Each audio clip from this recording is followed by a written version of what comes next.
Hello and welcome to OFFCUTS for November 2016. This one's going to be really pretty short.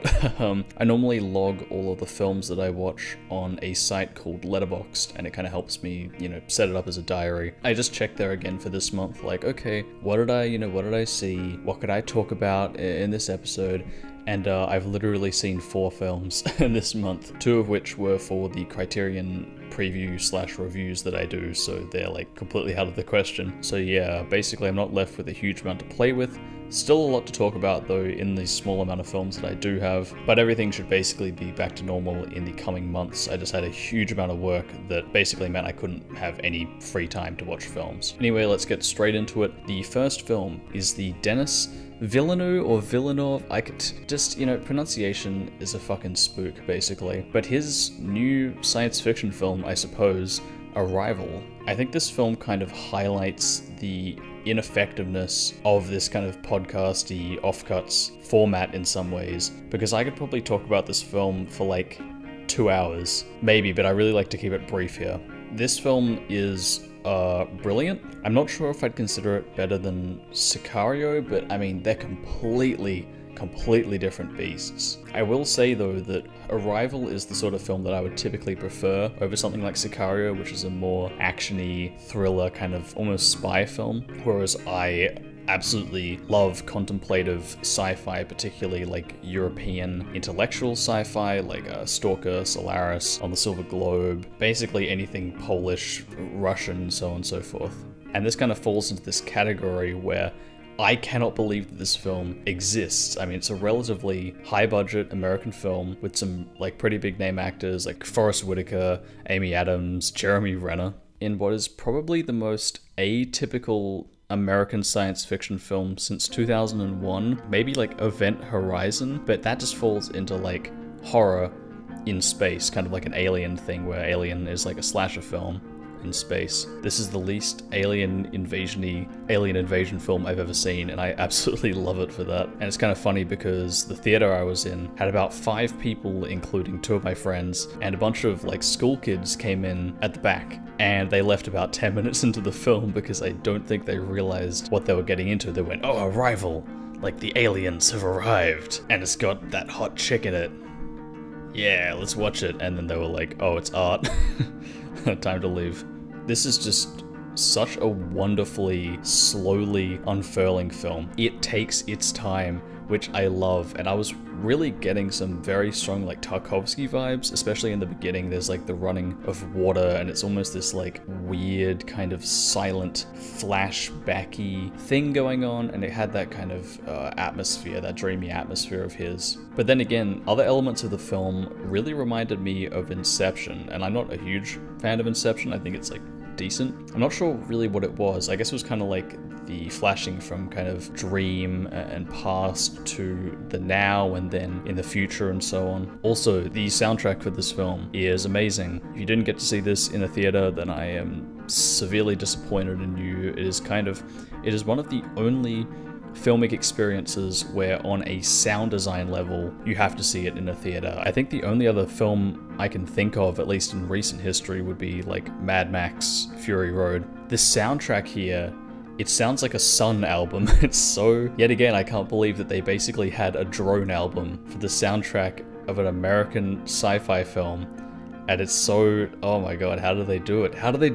It's so powerful and alien and very kind of foreboding in a more mysterious way than in a menacing sort of way. It's very unique. I've never heard any other film have this style of soundtrack, and there's even one point in it where it sounds like they're using like a synthesized didgeridoo, which, and I'm not sure if Americans are aware of this, but it's like an Aboriginal instrument that's basically a big tube. Makes a very bassy, very distinct sound, and I don't think I've ever heard it used in a soundtrack outside of Australian cinema. There's obviously some 2001 Space Odyssey parallels here, especially with like the ships look like monoliths, and there's even a couple of shots that are kind of directly taken from 2001, and also it has that kind of overarching concept of mysterious alien entity helps humanity to evolve in some way. Anyway, there is just so much more I could say about this film, and I might actually put my thoughts more cohesively together when this film comes out on Blu-ray and I'm able to watch it again and kind of really pay attention to it and take notes and pause and stop and so on and so forth. But for now, I'm going to leave it here.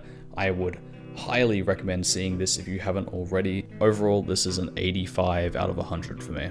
Next up is Doctor Strange. Yeah, now I'm talking about cape shit films. I'm finally selling my soul to Disney. I don't think I've seen a Marvel superhero film in over a year. Honestly, I can't actually think of the last one I saw. But yeah, Doctor Strange, it was decent. Kind of surprisingly, I don't know, yet again, I don't really care. The only thing I thought was interesting in it going into it was that I heard it was trippy as fuck. I do like me some trippy things, but also the fact that it had bald, kind of Asian Tilda Swinton in it, which was, new. I'm not an enormous fan of Benedict Cucumber Cabbage Patch or whatever his fucking name is. I guess he's okay. I kind of like him in Sherlock, but I don't know. He seems very one note from what I've seen him in, and he kind of plays the same autistic, hyper intelligent character here that he does there. He's just a little less autistic. I thought the visual design here was very cool. It isn't just like, whoa, it's like psychedelic, man, but it actually had some like serious care and artistry put into it, which for me is one of the main things when seeing these Marvel films. I hate films that feel commercial and mass-produced. And that's kind of what Marvel has done from what I've seen, is they kind of get into this very soft, whoa, we're so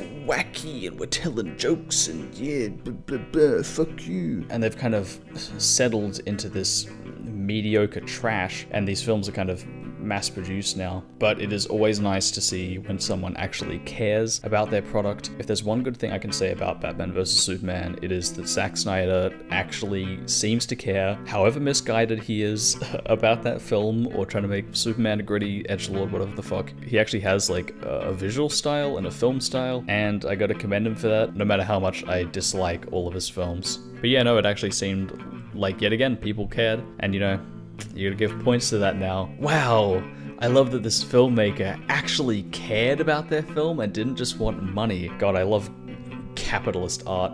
Why can't we just go back to the good old communist days in Russia where they had great films? Yeah.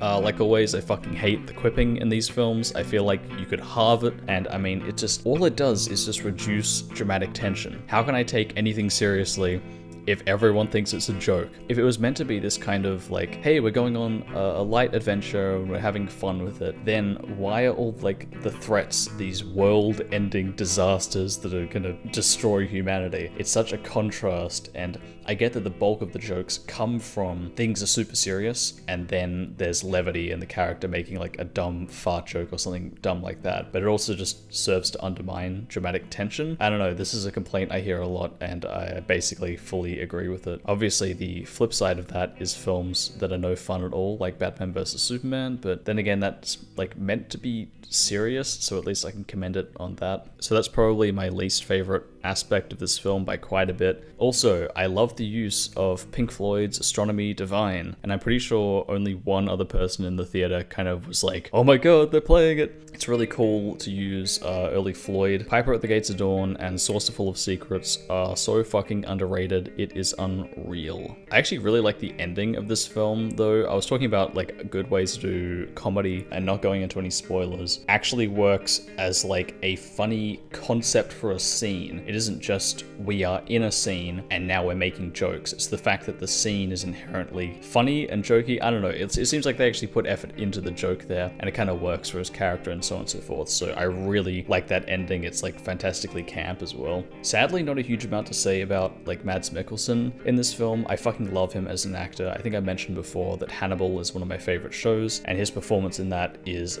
just amazing. It's so subtle and just, oh, I love it. He's also great in everything else he's in, like all the Nicholas Winding Refn films he's in. He doesn't have a lot of room to shine here. I'm kind of not sure why he's here. He could basically be replaced with anyone else and it wouldn't make a difference at all, which is a shame. Tilda Swinton is really good, actually. She delivers it like a really fantastic performance. I really like her character. In the little that we see her, she's very interesting. Yeah, that's it. Overall, it's like a 66 out of 100, which is a lot higher than I thought it would be. I actually enjoyed this to some degree. Now, because I've only seen 4 films for this entire month, I'm going to talk about 2 episodes of Black Mirror, because they're almost films. In fact, one of them, Hated in the Nation, is feature length. Anyway, first episode, Shut Up and Dance. I love this. This is probably my favorite, like, premise for a Black Mirror episode. It's very, very real. A little too real. The issue I kind of have with a few of these other episodes... first of all, let's introduce Black Mirror. If you don't know what Black Mirror is, recently the 3rd season got a Netflix release, but it had 2 other seasons before. It's this, like, British near-future sci-fi kind of series that deals primarily with, like, issues of technology or, whoa, social media, and so on and so forth. And yeah, it is a bit overdone in some parts, like holy shit, the internet, and like a normie's perspective on what that is, but for the most part, it is really, really well made, very well written, very well conceived, so on and so forth. And in being the 3rd season, I was a little bit worried because it's like American Netflix is funding this, and I'm like, they're gonna Americanize this and dumb it down. And on that point, this just feels like an actual episode of British TV. It's kind of shot in that British TV way. I'm not sure how to like describe this. I absolutely love the moral ambiguity of this series, but also this episode in particular. The way that your perspectives change on certain characters as things are revealed is very, very interesting and very well done. Not to go into spoilers, but I actually didn't see the twist coming in this episode. I knew that there was fuckery about, but I didn't pick the specifics of the twist, and it actually did catch me by surprise, which is in itself surprising. Yet again, mentioning music here, this is kind of strange, but I love the use of the Radiohead song Exit Music for a Film. It's my favorite track off of OK Computer, and it is, yet again, like Astronomy Divine, super fucking underrated. I feel like it could have been used a little better, like a little more impactfully, but they basically used it in the way it's designed to be used. I mean, the song is literally called Exit Music for a Film, and it plays at the end of this episode, of course. But besides that, there's not really much more I can go into this without spoiling it or kind of giving away anything. You basically want to go into this blind. Definitely worth a watch. I think it's only like an hour long, or 45 minutes even. I'm not going to score this because it's a TV episode, and I haven't really thought about exactly how I would go about doing this, but it is very good, and I would highly recommend watching it. Next up, as I mentioned earlier, is Hated in the Nation. Now, this is probably my favorite Black Mirror episode out of any of them, and it is feature length, e.g. it is an hour and a half long, which is crazy. I like the pig fucking episode more, and to those of you who haven't seen the series, that's going to sound just a little bit weird, but I can't remember the name of that episode. I really like the premise and execution there, and I think the premise is slightly better, but Hated in the Nation is just on some other level. For one, the budget is significantly bigger, but it doesn't feel as low budget as it probably is. Like, if they were given this budget and separately tasked to shoot this as a feature film, it would be easily able to pass as one. It's an almost perfect example of scarcity in resources, e.g. money, forcing artists to have to improvise and actually rely on a good script and good acting and so on and so forth, and use CGI very sparingly, only for the sake of progressing the plot. And that's basically what they do here. It's also one of the only other cases in Black Mirror where the whoa, it's technology, social media, it doesn't really feel forced or dumbed down. There is one female character who fits into that, like,